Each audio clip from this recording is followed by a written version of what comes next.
গেমে ঢুকলাম, গেমে ঢুকে খেললে দেখি আমার একটা গিল্ডের প্লেয়ার ইনভাইট দিয়ে আমি বলছে কাস্টম চালিয়েছে। কাস্টম খেলার পরে আমি কাস্টম স্টার্ট দিয়েছে, দেওয়ার পরে দেখি গোলাল পাইছি। গোলালের পিছনে দেখি জমা গেমিংয়ের নাম লেখা আছে। তো জমা গেমিং গিল্ডে আসি, যেহেতু জমা গেমিং গিল্ডেতে পাইছি।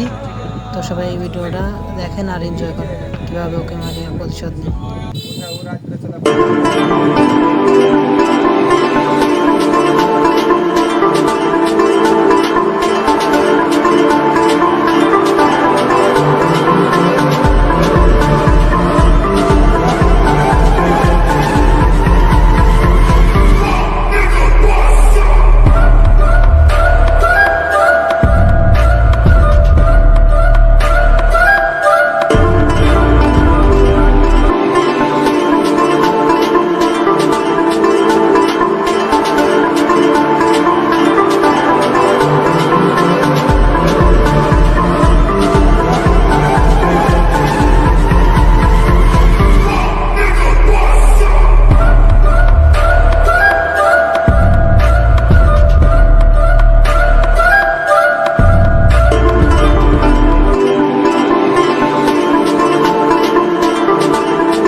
তো অবশেষে ওর সাথে খেলে ম্যাচটা বয়ে নিলাম। ও এক রাউন্ড পেরে গেছে, উপর থেকে মারছিল তো পেরে গেছে সেই জন্য।